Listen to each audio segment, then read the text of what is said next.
Yeah. roundabouts and swings, Yeah. isn't it? So are you visiting family or? Yes, my son and daughter-in-law live in Did you say that there was all they live That's crazy. Mhm. West Cabin Trail Way, Mm. and he works with, Mm. although he works in the heat. Yeah. I said, so there's We Mm. nothing. come here a lot. They've only been living here for 2 years. They won't go. Okay. And it's amazing. How much? 100 acres of. It's interesting. You're getting a lot of high rise. I mean, there's a beautiful mix of what you're doing. Are you sort of worried about that? Is there any sort of requirement for a mix in that you've got a lot of high rise? Is that good compared to homes? There's not a requirement. What's been happening for the last several Like, years in our market Like, where is everybody? Somewhere. is that because the rental rates, the rental Like I'm missing a vacancies meeting have or been something. so low. Remember, so we had the recession here in the Yeah, United that's. States, I'm ready. and one of the first products that came out of that recession that started were the lending institutions I were noticed willing when I to was invest watching a in video that I development. was like, It was apartments. you could, I looked like a little kid. You And could that see has just the top of my continued to be head. the So I case. need to remember to keep The my seat investment up really community, the high. building community, So I look like an adult. that's what Yeah, they sitting want to back build. here. I was That's like, what what? they're saying. This looks like this little kid back Marketplace here. want. And so, yeah, they're I'll building, make sure everybody's yeah. lower than me. And Just probably Clint's for this seat down. community, Wish Clint maybe was more here. than we want. But there's no really ratio requirement. Yeah. You've got floor plans working for you. Myself and two others. Yeah. So No, are you it was there. work for I gotta keep it away government from in me though. Australia No, or? a council member in Oh, the council. And wonderful. Government to go down. Everybody's lower than me. I've had a baby 9 years old. Gotta make your own fun, John. And What's that? while I was visiting, I saw Are the you? new building. This wasn't here last Yeah, time, and I was very impressed. So I yeah. started to Jeez, are you And the serious? park Well, then I is should. terrific. Yeah. Is it by him now? Alan, do you know what the cost was for the development of City Hall and the park?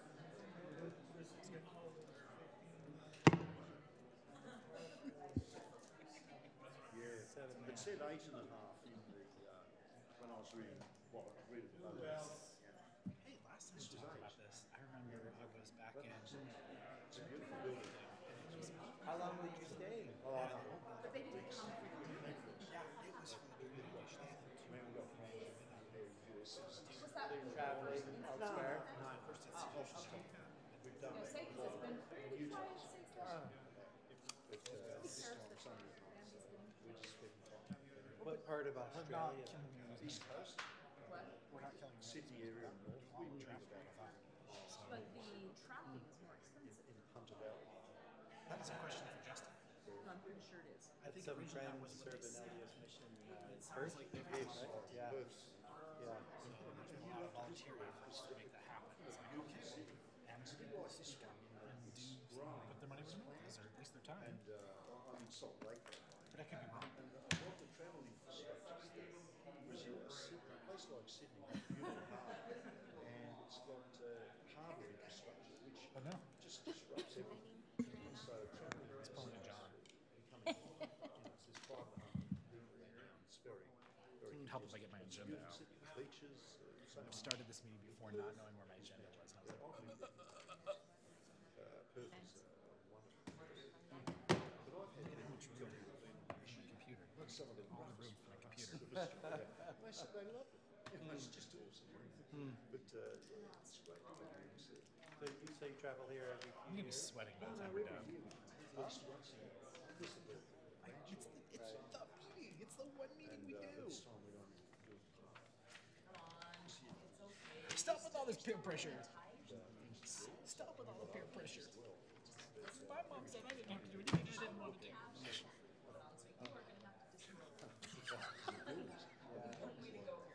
Now, are you serving on your city council? We can again? get you a blanket. We can get you a blanket. Anyway, it's And interesting. is that a general election? Are you elected to that position? Yes, same as Same. you. Same sort of. Yeah.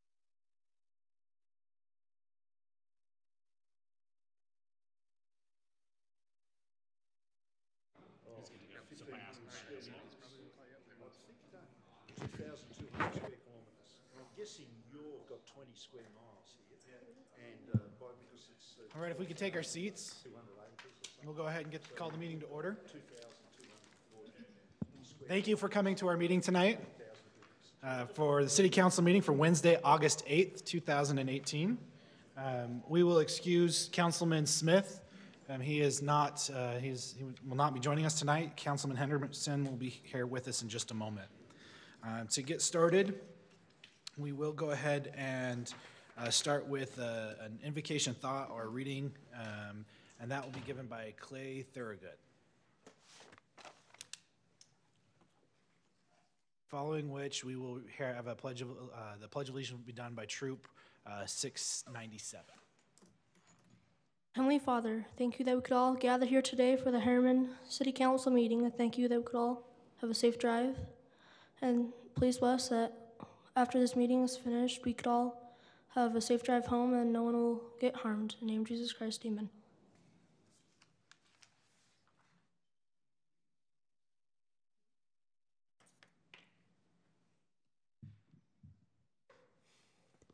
Will the audience please rise for the Pledge of Allegiance? I pledge allegiance to the flag of the United States of America and to the republic for which it stands, one nation, under God, indivisible, with liberty and justice for all. Thank you very much. We always appreciate the participation of our residents in our meetings, and we're glad to have you here. Are there any, item 1.2, are there any disclosures of conflict of interest for the council today? No? Okay. Item 1.3, mayor and council comments and recognitions. Any comments or recognitions by the council? Okay. I would just like to take a moment and express my appreciation to all of the outdoor staff that we have here at the city. I've noticed in the last couple weeks that how much I've noticed that I haven't noticed in the city, because staff does such a wonderful good job of maintaining our grounds and picking up trash and taking care of that for our residents. And so that's appreciated. I wanted to express my appreciation for that in a public meeting. We will now move on to item 2, public comment. Please keep in mind that audience members may bring any item to the mayor and council's attention. Comments will be limited to 2 minutes. State law prohibits the council from acting on those items that do not appear on the agenda. So at this time, if you would like to make a public comment, please come up to the podium and address the council. All right, seeing no public comment, we will go ahead and close that portion of our meeting. Item 3, mayor and council board and committee reports. No. What do you want me to report on? I don't know. Chief's going to give us all right. an update later. Okay. I'll piggyback on him. All right, you will reserve your comment until later. All right then, well, we will then move on to item 4. Report. We're going to get out of here fast tonight, guys. I'm looking at you, Chief. Okay. Reports and presentations appointment. Item 4.1, update on the Olympia Hills Development Study. Michael.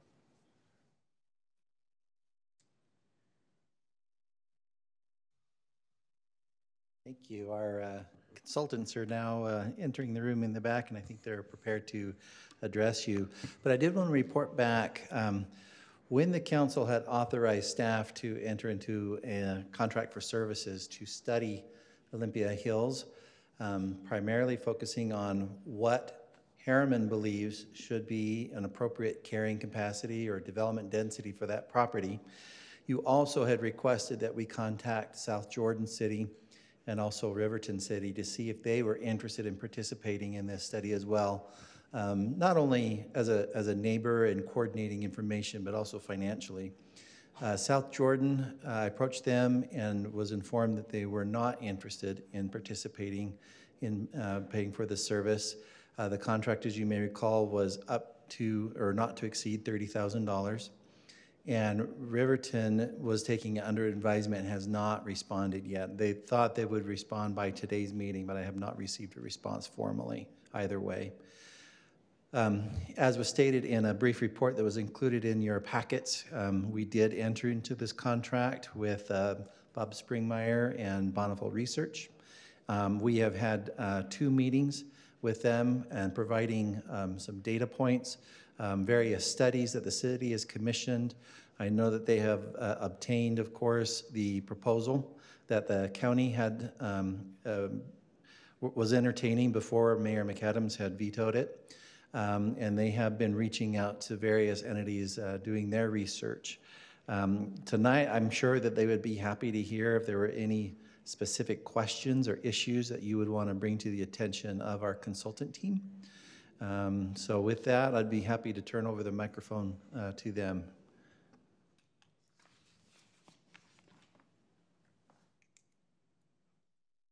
Good evening. Bob Springmeyer. I've got with me Jim Taylor and Tom Burdett, part of our team. As Michael just said, we've had several meetings. We've had an excellent response in requesting data, information. We've been reviewing your general plan, as well as your water general plan, as well as your transportation general plans. And quite frankly, we've also spent a fair amount of time looking at the submitted materials that Olympia made to Salt Lake County and reviewing those details. We found some internal inconsistencies and some other interesting kinds of things occasionally, but we're well into it, working well with your staff. We're still having a lot of fun. There's still plenty of challenges rolling up, but it's starting to come together very nicely. Anything? Any questions from the council? Not necessarily a question, but more kind of reiterate what I said in the work meeting a few weeks ago when we went ahead with this, is that you mentioned you're looking at our general plan and what Olympia submitted. We feel that a crucial part of this is including the surrounding areas. When we talk about traffic, water, sewer, et cetera, all the impacts on the infrastructure is not just what's on this piece of land, but Daybreak, everything around it. I mean, I think that's the critical issue. And there's reason we're reviewing your general plans. You know, obviously the Olympia Hills project is part of almost the entirety of it was part of your declaration area. So it has been included as part of your master planning process. But one of the things we want to make sure is with your water, sewer, storm drainage, transportation, all the other issues, that there's no degradation to where you currently are. And that you've got enough capacity to handle that. And quite frankly, transportation is one of the issues that we're still digging into. Bob, quick question. So obviously the foundation you're building is one of potentially lack of infrastructure to support that level of density. And then we'll see if that comes out at the end of the study. But apart from that, one of the motivating factors that the county council used and will continue to use is a shortage of housing and meeting the incoming growth.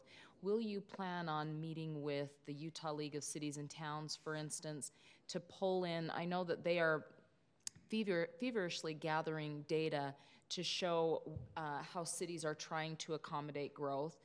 You can't, I guess, Herriman can't solve the growth problems here. So, all of the cities have to do their part. Whether this goes outside the scope of what you're looking at, what I would be interested too is to show that we're doing our part, but we're also seeing other cities doing their part as well. So we're all coming together for the growth issue. Yeah. Councilwoman Martin, yes. It's critically important, and you're not an island.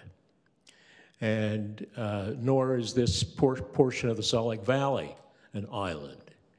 I mean, frankly, one of the conversations that the three of us had just while we were gathering downstairs is, what do we need to be thinking about maybe as in a future efforts to reduce the number of people that have to drive out of Herriman to go to work somewhere else, thereby adding to the traffic. Yeah, where are the job centers? I mean, that's something that we have to account for in our planning, so that if we're bringing people in, there's also a live, work, play that they can do here that eliminates the commute. And working closely with the league, working closely with Salt Lake County, And frankly, the adjacent cities that you mentioned when we met first is critically important. Thanks, Bob. Well, thank you. Thank you. Looks like I get to have dinner with my wife tonight. Thanks. We appreciate your effort, and we look forward to seeing the results. Thank you. And we'll plan on, we consider you a critical element in the communication process that's going to be necessary on this. So we want to meet with you as regularly as we can. We might want to talk to Gordon and Michael about coordinating our staff meeting on the same nights that we're going to be meeting here with you, so we don't have to. I got to tell you, I-15 was just a mess tonight. More reason We why all, we want we sure all we're came out on addressing surface different streets, and but yeah, I think we can do some better coordination too. But If you can make note of how long your commute time is and just put that in the study, that helps. We We're dealing with that every day, so yes. thank you very much. Thank you. All right, thank you very much. All right, we'll move on to item 4.2, reappointment of planning commissioner.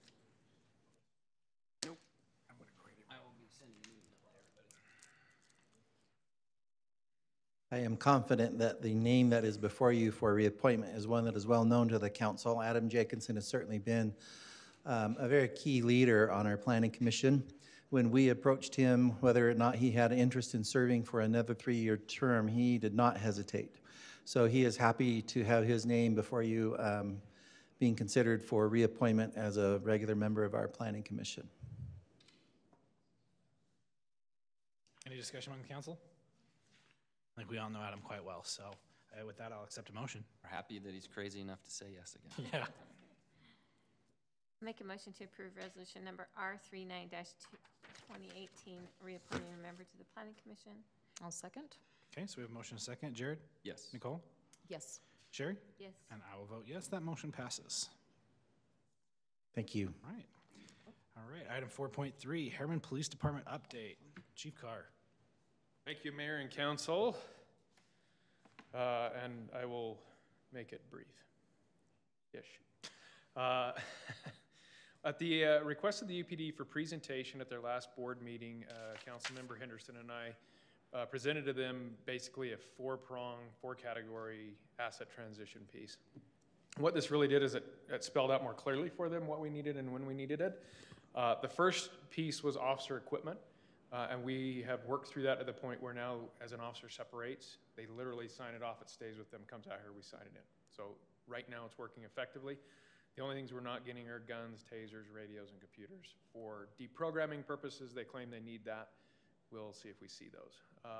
As far as the facility transfer goes, we asked for August 1st to be a facility transfer. They move out, and we begin the process of taking over the precinct for a lot of security reasons with BCI and rebranding those types of items.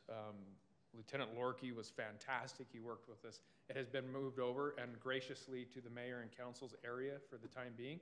And they'll continue to work out of that area. We've got it all signed. I'm sure you saw all the signage getting people over there. And as far as I'm concerned, it's worked out very well so far. With the facility transfer, we retained all property within.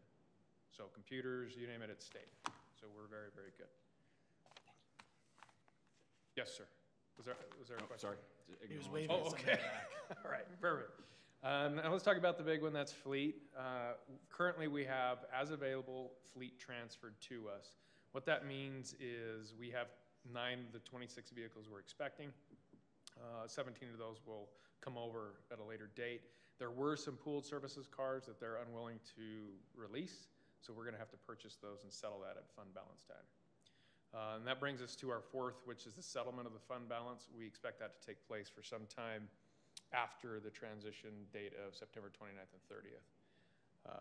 So we're good to go as far as that. We do know that the board voted, and Councilman Henderson, if you will, they voted to accept the asset transition piece that we provided to them, short of calling it an agreement. But for the most part. Which is actually what our legal counsel wanted in the first place, so. Right. So, very good. That moved forward very effectively.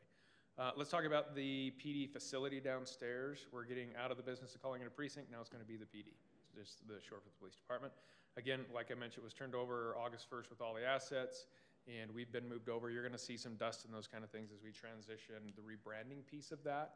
Although the front area is still open for drug drop box. That's bolted to the ground. We couldn't transition that very easily. So we'll maintain that area as being open for that purpose. And in fact, that box has been relicensed to us through the DEA. And so there will be no interruption in service with that, which you would be surprised how popular that is. Ultimately, though, that service will fall on us to pay for the disposal piece of it.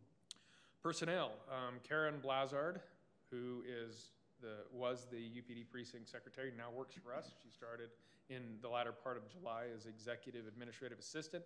Lance Bess, who is a UPD employee, has started with us Monday. He specializes in, well, he'll be our forensic and evidence control person. He specializes in crime scene reconstruction and currently works in currently did work in the evidence room at UPD.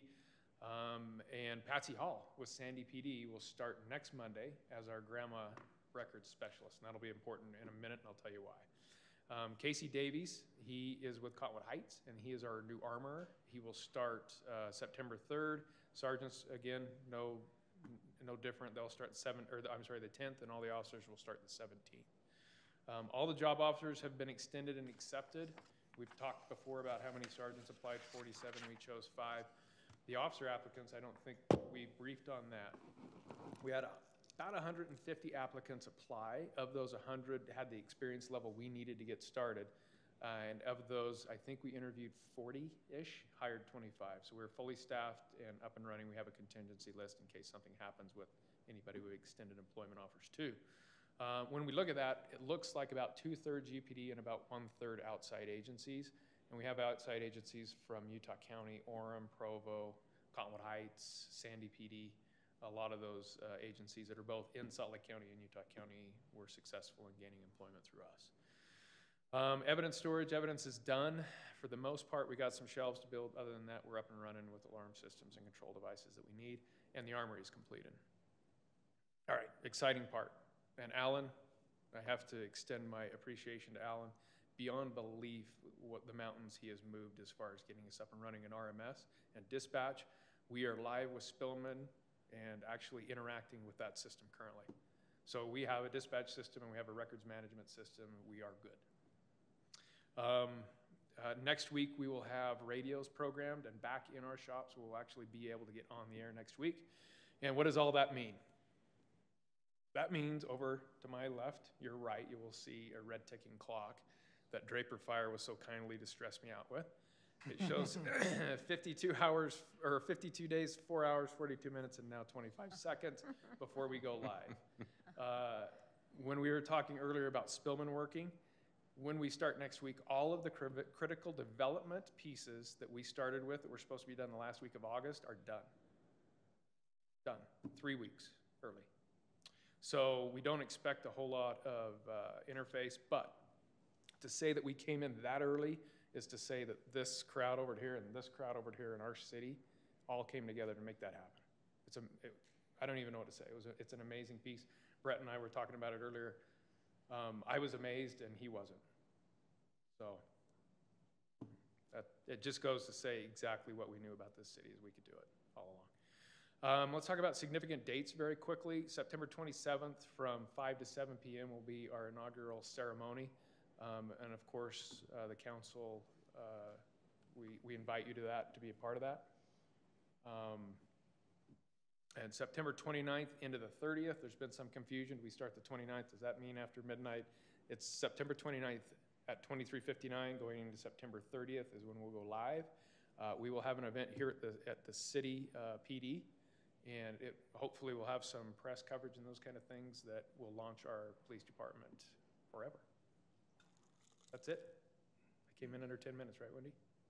Good. Do you have any questions for me on what's happening right now, what we expect to happen in the future, or any transitory pieces that? So I do have a question. This was something Yes. I addressed, and this might actually be something for Lieutenant Hare, so maybe you want to come up. I you know, it's our job as a council to make sure that our community remains safe. And so had a question at our last meeting about the transition period between when the UPD officers that are coming to our precinct or to our department come over for training, that 2 weeks where they won't be on the street because they're training. What is the plan for UPD to ensure that we get the coverage that contractually we have from, you know, per our contract will be provided to us? What's the plan for that? Absolutely. After our last council meeting, I went back, and we've been meeting as commanders within UPD, and I expressed that concern, that challenge. So from September 16th, which is a Sunday, until September 29th, the Herriman City will be served by UPD still through constant manning. And I've received a confirmation and commitment from the other commanders within UPD to help me to staff those shifts. So what is our expected coverage? I mean, obviously there's we can't expect, as we haven't had for years now, we're not going to expect that every single hour is filled, but do we expect to see a similar? We will have every single hour covered during that time. The same service that we're receiving right now. I won't allow anything less than what we're receiving right now, and the citizens deserve that. And our citizens are appreciative to ensure that we have that continued coverage as we move Absolutely. We've received great support from your citizens in Herriman, and we love them, and we'll love to serve them until 52 days, 4 hours, and 39 minutes until our last minute here in Herriman. Maybe even extra 5 minutes. Yeah, we may stick around if you're serving food. I'll just add from the board perspective, this transition plan, this part of it, the constant manning for that period of time was brought up during the board meeting. Sheriff Rivera, the undersheriff, Chief Peterson were all supportive of this. The board recommended it, so everybody's in on this part of the plan. I mean, really, they've got it set up and ready to go. Very much so. And we have contingency plans if those are not filled per our plan A, for lack of a better term. Fantastic. Well, we appreciate that, and our residents appreciate it. And we while many of these officers will be coming to our department, we're grateful to all officers that have served in our community and the ones that will serve in our community from time to time as the need arrives. So we appreciate it. Thank you. Any other questions? Just real quick, the night of the 29th, we obviously extend the invite to UPD to come in, and we want to have a little bit of a handoff ceremony where we sign off on one radio and begin on another. And I would appreciate Brian being there with me to manage that, because he's the acting chief, and I think that would be a good handoff piece. Yes. So, perfect. Thank you. Any other questions for me? Thank you. Thank you, Chief. We appreciate it. All right, moving on to item 4.4, deer mitigation plan presentation. Now, Justin, I remember the last time that we went through this process, there were like 200 people here at the old building. That wasn't the last time, but yes, there have been. But we've had some serious meetings on this. So yeah, we have plenty of serious meetings on this. I'm thinking that was because Gordon was taking care of that. There were 200 people here. No, but I'm sure glad we were saved till the last. It's always the best. No offense, Chief, but no. So yes, so some of this might seem familiar. The last time I presented this was in the work meeting. Just to give you an update when we wrapped up kind of the season and the end of our initial plan. So we'll go through here, go through some items, and then kind of what process we're going through now. So better turn this on here. So basically in the plan, we have two methods of mitigation. Okay, we have a lethal method and we have a non-lethal. Both of them have been used in our plan for the last 3 years. So with the lethal, there's archery equipment that's used. We use both private and public property, open space to do that. The approval dates to remove the deer are August 1st through December 31st every year. And then all of the activity that we have done gets reported to the DWR by March 1st of every year. The non-lethal, there's several methods, but the clover traps and drop nets has been what we've used here. We've partnered closely with both the DWR and the Mule Deer Foundation. Both of them have been great to work with.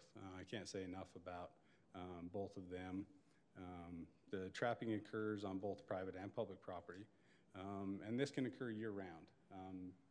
We have up until now been mostly trapping during the winter time, but now we're working through some other methods and ways to be able to do that year-round. It's kind of a pilot program to see if we're able to do it year-round and have more success that way.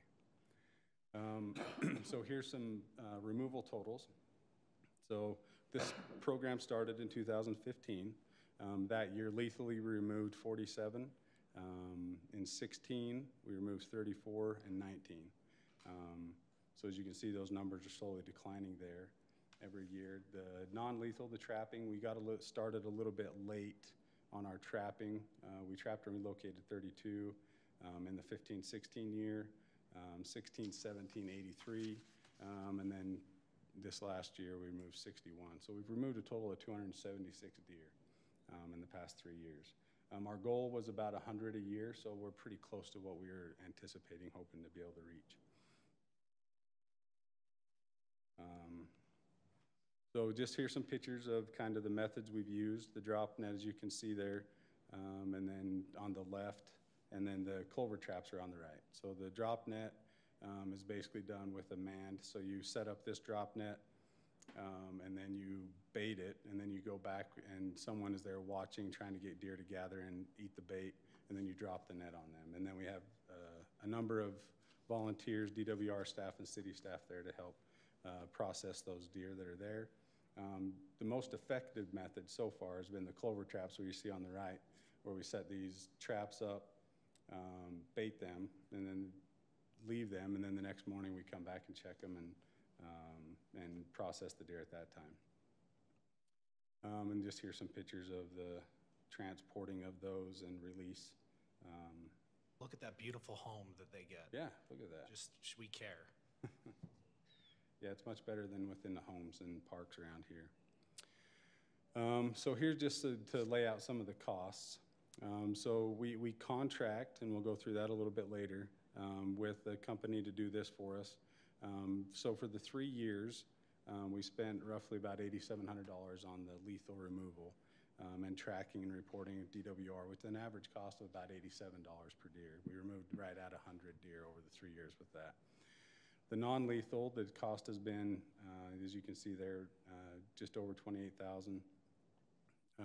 So the cost with the non-lethal, with the transporting, the deer get checked when they're trapped. They get medications if needed, and then they have radio transmitters, tags, and they do also test for diseases to make sure that the deer we're releasing into the wild aren't taking different diseases with them.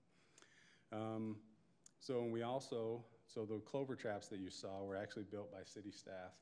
When we started looking into this program, the cost to purchase those, as you can see, was about $675. We were able to build those traps at about half that cost. So it was worthwhile, and actually we've actually lent our traps out to the Mule Deer Foundation and let them use in other areas when we're not using them, and it's greatly appreciated there. So the average cost for transporting the deer, the transport and relocate, is about $198 per deer. As you can see, though, the first year was a pilot program with us, with the DWR, so we weren't charged for that first year of that transporting. And so if we were actually to bring in the cost of that first year, what the cost would have been, it would have been about $237 per deer. So in the general program operations, we have cameras that we put out. We purchased those cameras and with batteries and cell service, because they're cameras that will actually transmit the picture to a cell phone so that we can actually see when deer are there. And then also to use that at different locations to see if it's worthwhile to trap. We've spent about $1,500 for bait, apples, grain, hay, those types of things. Over the 3 years, we spent just under $10,000 in city employee labor to help make this program successful. So the combined cost per deer for those operational costs are about $59. So as you can see, total over the 3 years, we spent about $60,000. And then the average cost per deer, if you take all that into consideration, is about $219 per deer. So it's actually been fairly cost effective and about right on target for what we anticipated this costing when we started this program. So here's some achievements that we've seen. So as I said, we've removed about 276 deer. In that 3-year period, there was about 335 confirmed deer hit auto accidents in that same 3-year period. As you can see, the green line dictates the amount of deer that were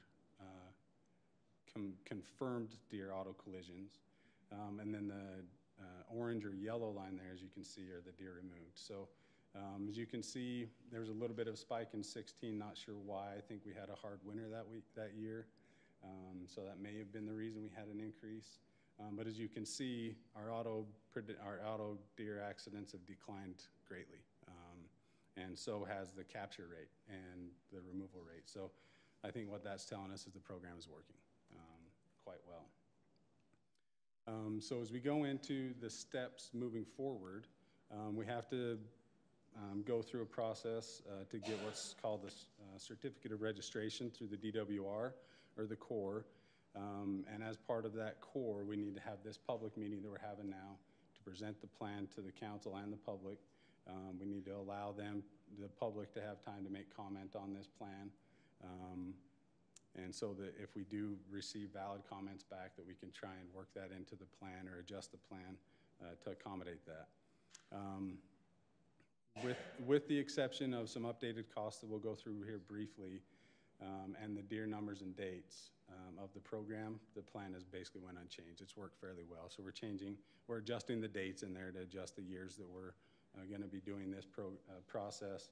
The number of deer we have to go through and say, okay, well, we anticipate there's this many deer in Herriman City. What would we like to bring that population down to? So those numbers have obviously adjusted, and then some costs. So as we go through this plan, I just want to highlight a couple main items here. So basically, we have the summary or why, the justification of why we're doing this.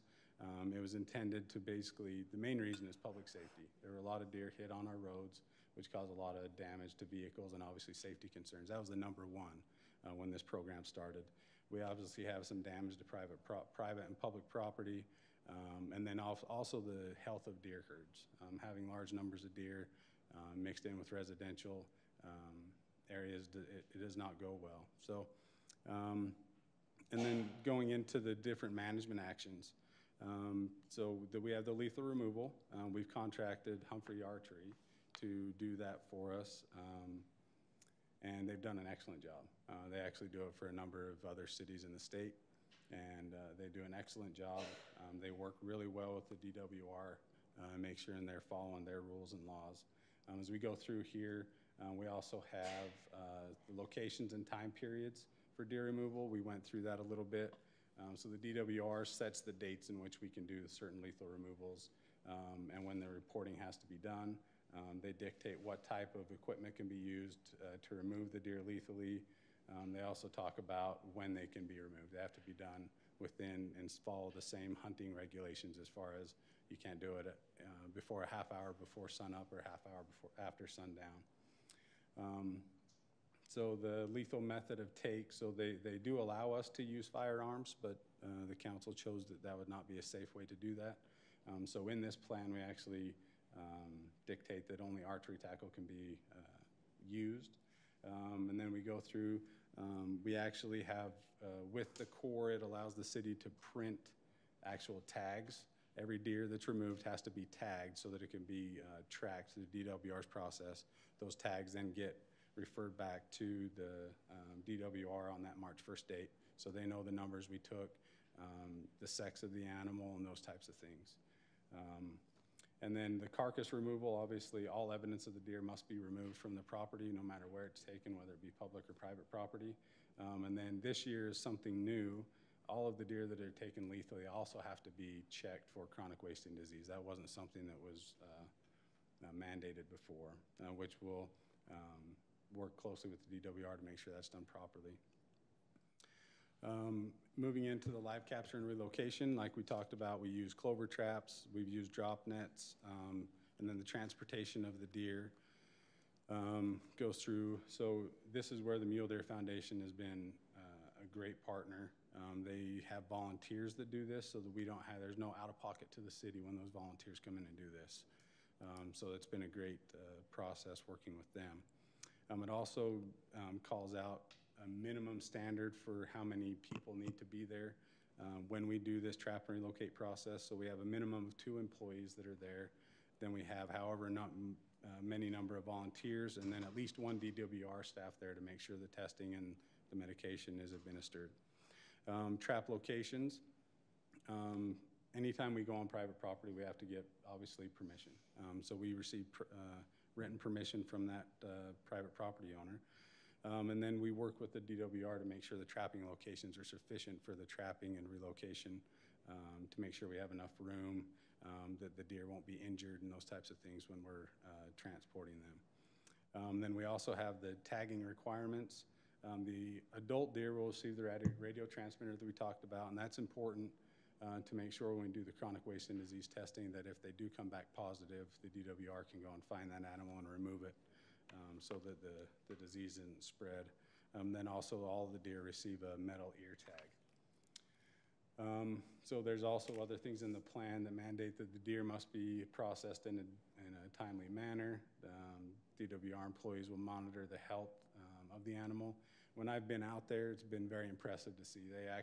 It's not just an animal to them. They actually really care for the animal. They check the temperature, make sure that it's not stressed and those types of things, to make sure that we're not harming the animal in any way. They take the CWD test, it was chronic waste and disease samples, and then they also check for lice and those types of things and administer the medicine as necessary. So the cost to relocate include the DWR labor costs that's borne by the DWR. We must pay that. The city's labor costs will be borne by the city.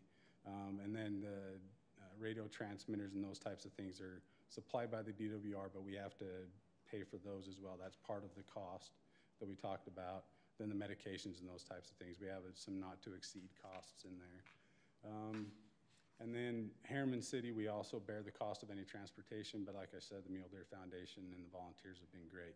So up until now, the cost per deer has been $200 from the DWR. Through this process, they've updated their cost and determined that that wasn't quite enough to cover the cost. So it went up $25 per deer. So it's $225 per deer now. So this public meeting, it also says we have to state the public meeting's August 8th. We plan on bringing this back on the 22nd for approval for the council, and then basically we're done, unless we receive some public comment that we have to work through. But that's the plan, is to bring it back next council meeting.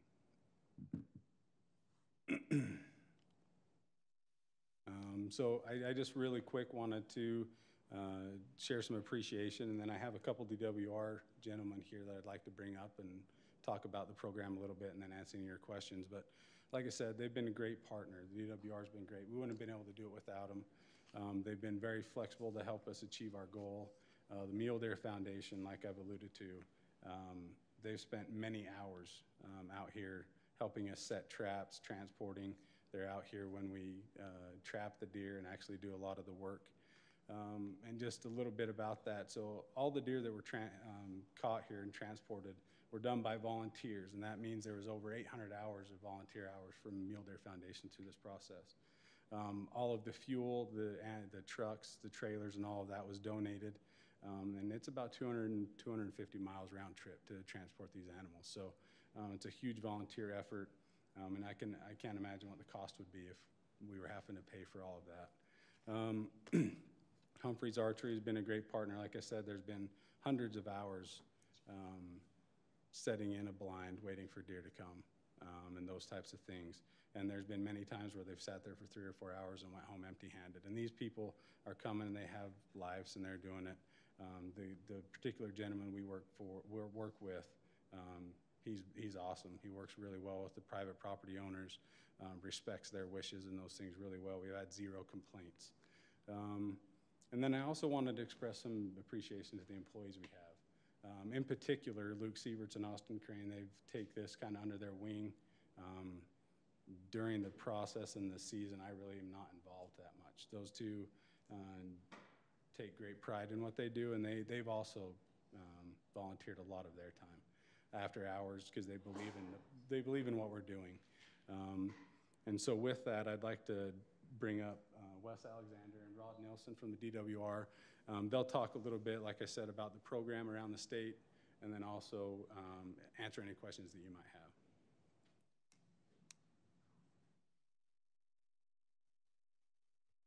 Thank you for the opportunity to come tonight. As he said, I'm Wes Alexander, the urban wildlife biologist from the Central Region. Justin's asked me to speak a little bit about kind of the how this program got started and some of the basics of it. The problem of urban deer has been an ongoing problem along the Wasatch Front for many years. Constant complaints from citizens wanting something done about deer eating their gardens, deer getting hit in the streets. It's been roughly 4 to 5 years ago, the legislature enacted the urban deer control program to deal with this very problem. In the past, most of the time from the DWR, we had to basically tell people there's not much we can do, which was extremely frustrating. So thankfully, this program was created to help deal with that. Currently, there are 10 to 12 cities who are either actively participating or soon to be on board with this.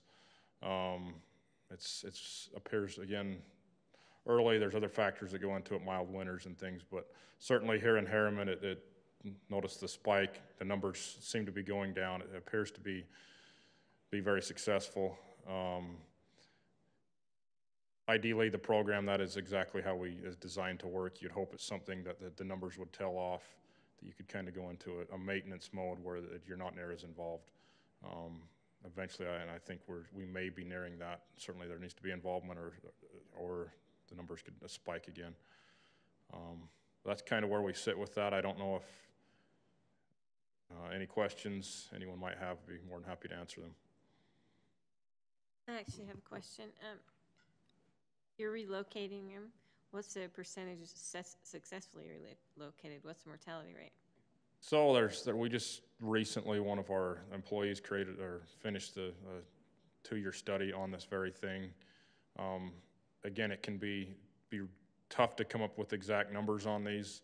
However, it appears that it's give or take 50% in that ballpark. So you're losing half of them that are relocated? Yes. If I remember correctly, the original estimate was it could have been higher, that you'd lose more. So this is an improvement over what we originally thought was going to be. Yeah, when we originally thought it was going to be about 35%. 35% survival rate, and now we're up to a 50% survival rate. I mean, and you take into effect with that as well, with wild deer, so to say, you lose deer die. I mean, it's not as bad as it might seem. You're going to expect to lose some of these deer. So I would say it's slightly lower than probably your wild population, but. Sure. I guess just from a practical standpoint, it's much more expensive to relocate them, and we're losing half of them. And just from, I hope I don't offend anybody through this, but when they're taken in the lethal method, they're harvested. Their meat's used, I assume. Correct. If I remember correctly. And they're harvested, and that purpose is fulfilled, so that there's a purpose for that, rather than relocating. If we lose half of them, there's no harvest from those. They're completely wasted, that other 50% of these animals. So that would be my only question is it, it just brings back to is it smarter to lethally do them, harvest them, so that they don't just lay on the mountain and waste away? Several things with that.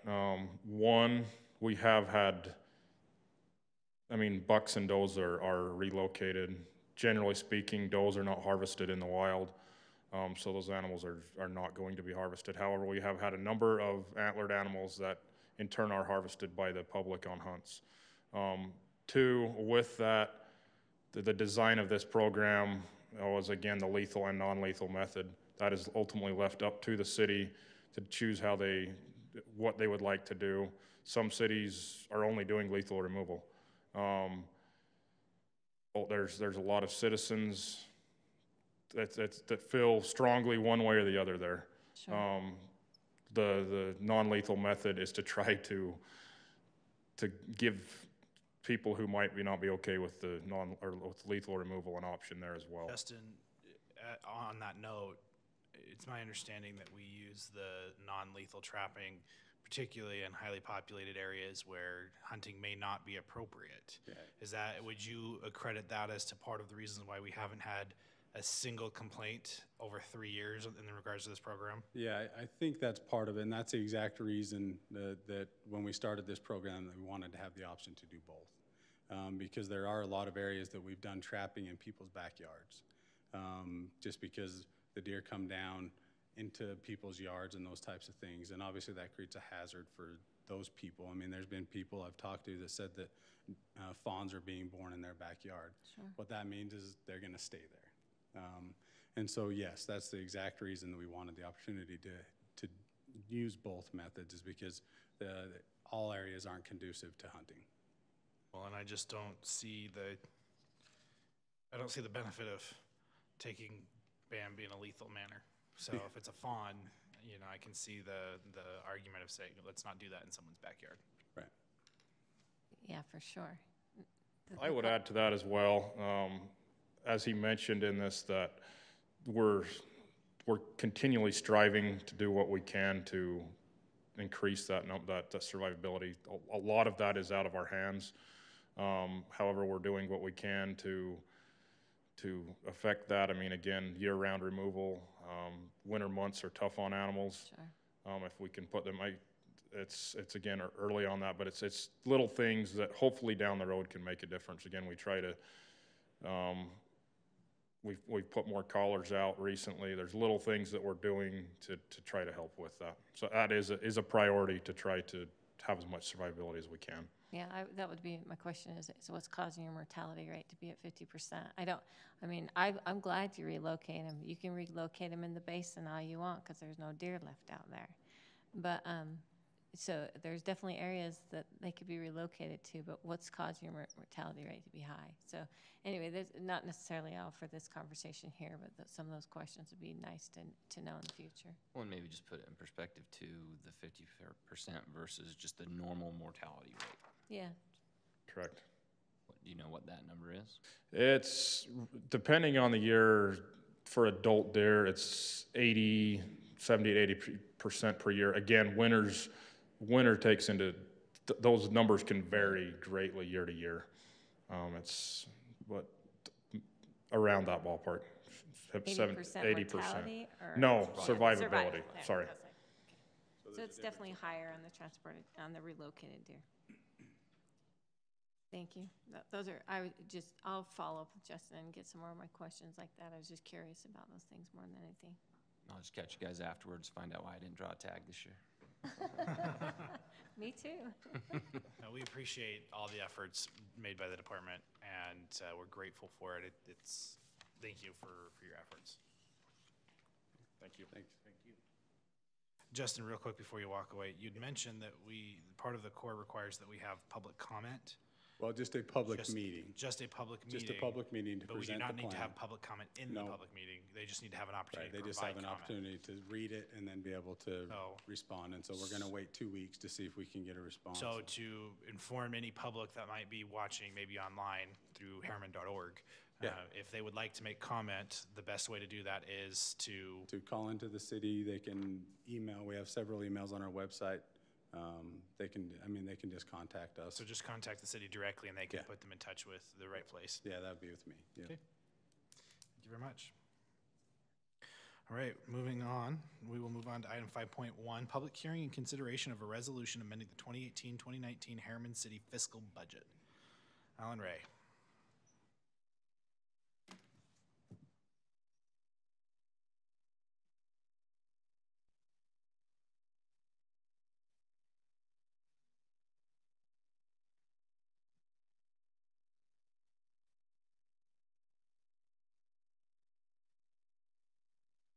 We just have a couple of different types of items. First one is our impact reimbursements. We have a number of developers who are building our capital facilities plan facilities so that they can move forward with projects, and then we reimburse them as we collect the impact fees from their projects. We've got several that look like they're going to be coming up pretty quick. So this first page shows you some of them are the ones we expect that we'll be reimbursing right away. These will be offset by impact fees. We are not going to reimburse any of these until we collect the impact fees. So these particular ones are revenue net neutral. We're projecting additional impact fees as well as paying the reimbursement once those are collected. The next item here are several projects that we anticipated building during the 2018 budget year. They didn't get built, and so we're asking that the council move them to the 2019 budget so that they can go ahead as we get ready to move into progress with them. Just a couple of things I'd point out. You see the Arches Park has gone up by a significant amount based on some redesign, based on actually going out to bid. That was projected at $500,000 last year, but it's been redesigned and the cost has gone up because it adds playground space, programmable space. It'll include a parking lot, things that were not anticipated in the original.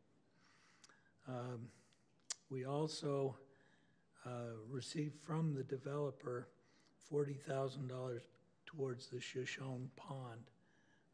We had budgeted $45,000 of our money. His money has gone into our general fund, so I'm showing us spending the entire $85,000 to build that park.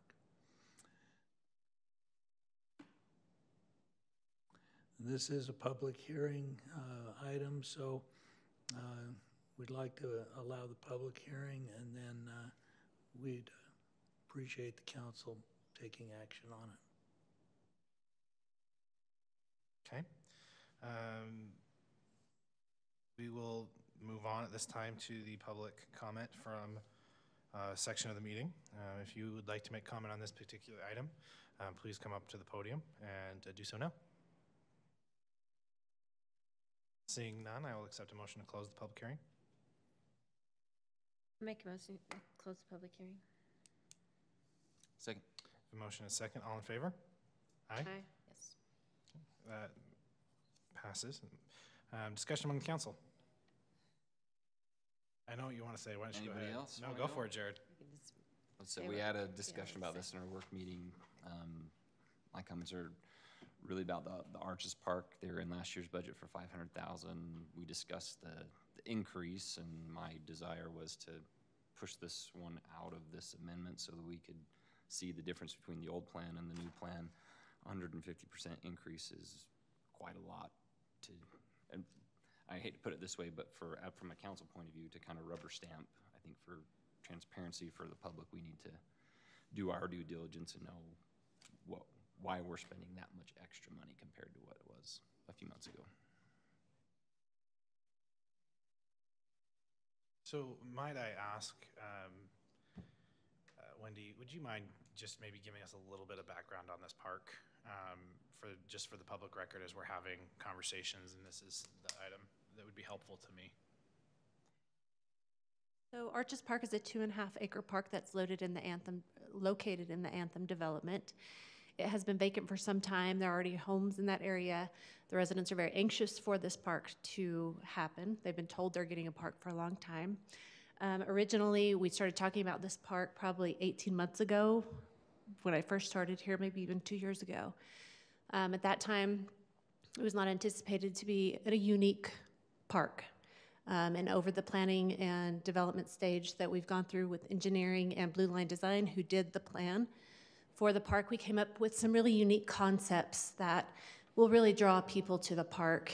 And as we continue to raise the bar through parks and events and the things that we offer our residents, this was just another unique place for people to gather. So.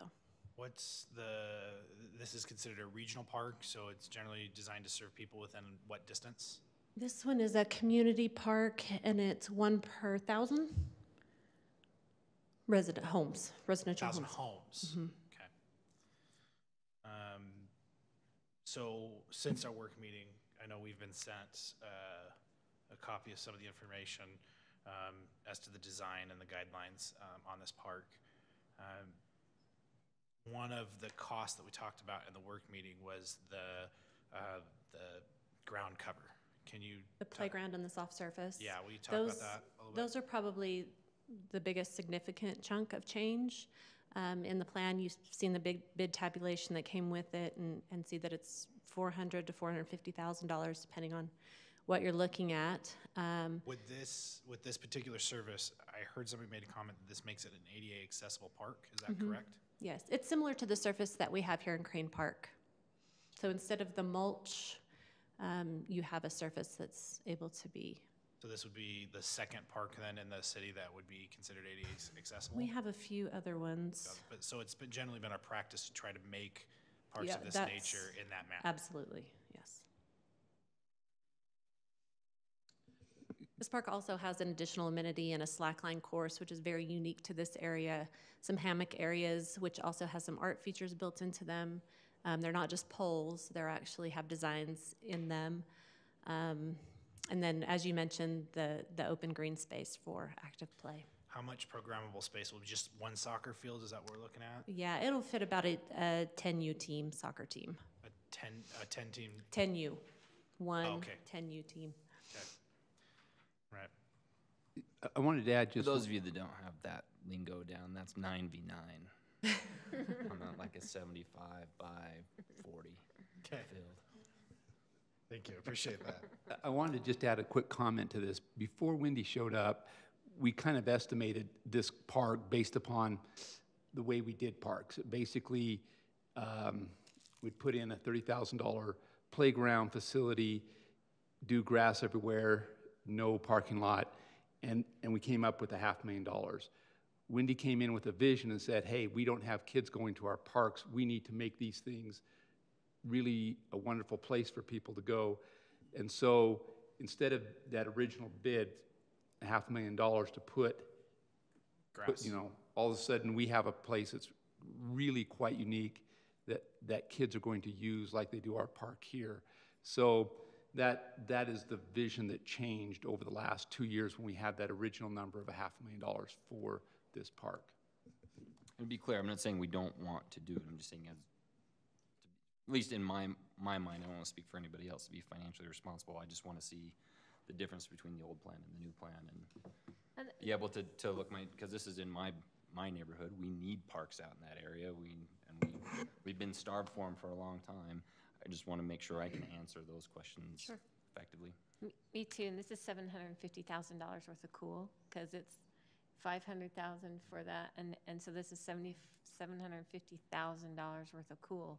And so the question is, does the public want us to spend $750,000 for a cool park?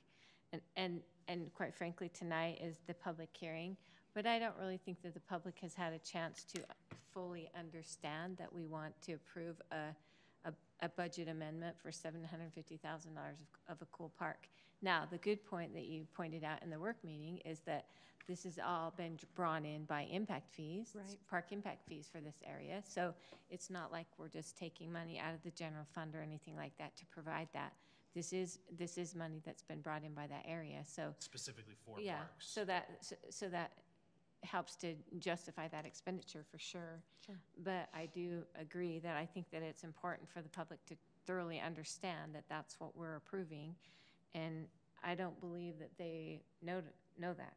Correct, because I didn't know the whole design before then. And the other point, Sherry, and Gordon or Wendy, correct my numbers, this particular area has generated $2 million, in the neighborhood of $2 million of park impact fees, and have not received a value of parks for that. So again, this is money that they have generated. This is money that then is going back into that community from whence the park impact fees came from. Can I ask a question to our finance director? Does this have to be put on the budget specifically for Arches Park, or can it just be budgeted for parks in the Anthem area? It does not have to be put specifically for Arches Park, but it does have to be for a approved park from the capital facilities.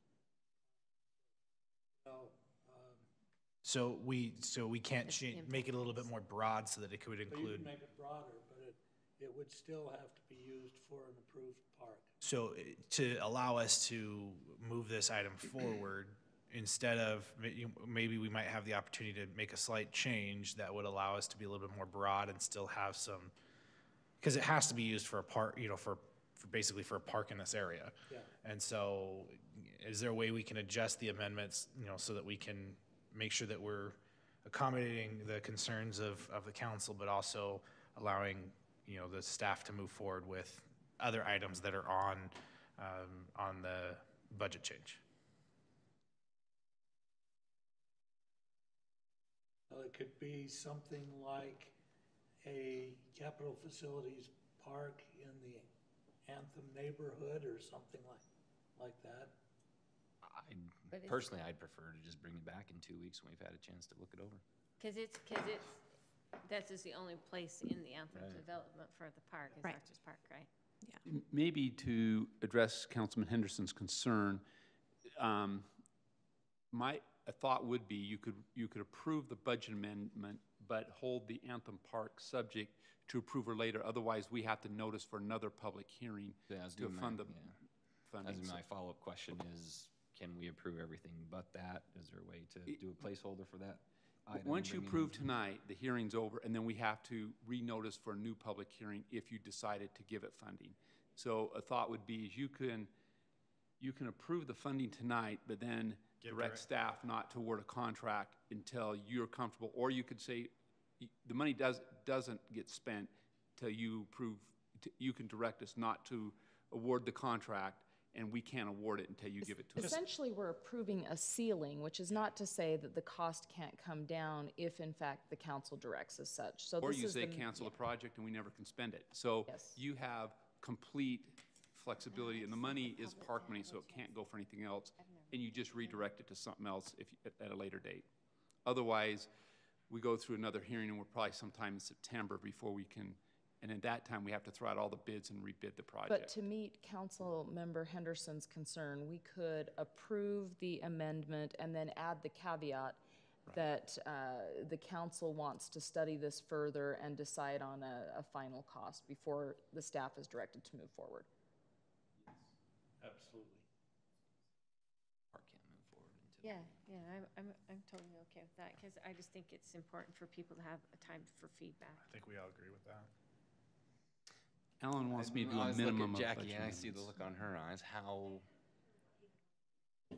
Okay, so we're considering approving the amendment with the exception of, I don't want to say the exception of, approving the amendment. Two separate items. Yeah, approving the amendment, but with the contingency that Arches Park doesn't move forward until the council reviews and approves the plan.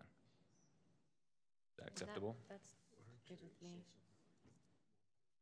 Getting advice from the attorney now. Okay. The suggestion has been made that, say that again to me, John. That the contract isn't awarded. The contract for Arches Park not be awarded until the council gives direction by email. At least 3 members of the council give direction to award the contract. Mayor, I might just comment that when we originally budgeted the 500,000, you made it contingent upon the impact fees coming in as well. We withheld it last year because it wasn't in yet. So, you've done the same thing previously. For this specific park. For this specific project. I'd like to see us be able to move forward for these residents. I know how important parks are, especially with the number of young families we have move into our city in these new developments. And so I'd like to see us have an option to move it forward, even if it's not in exactly the same status that we have it now. You want to make a motion, Jared? You guys ready? Yep. All right, I'll make a motion to approve resolution number R40-2018, approving an amendment to the 2018-2019 fiscal year budget with the, is that okay if I phrase it that way, with the caveat that the Arches Park contract is not approved or awarded until the majority of the council gives that direction. Via email. By email. By email. I'll second. You good, Jackie? Okay. So we have a motion and a second. Sherry? Yes. Nicole? Yes. Jared? Yes. I'll vote yes. That motion passes. Thank you very much. We will move on to item 6, which is our consent agenda. I'll accept a motion. I'll make a motion to approve the consent agenda as written. We had a motion to approve the consent agenda as amended. Second. Okay. We have a motion and a second. Sherry? Yes. Jared? Yes. Nicole? Yes. And I will abstain. That motion passes. All right. Abstain. I'm aware of that. Thank you. All right. And that brings us to the end of our agenda. So our calendar upcoming, August 16th is our next Planning Commission meeting.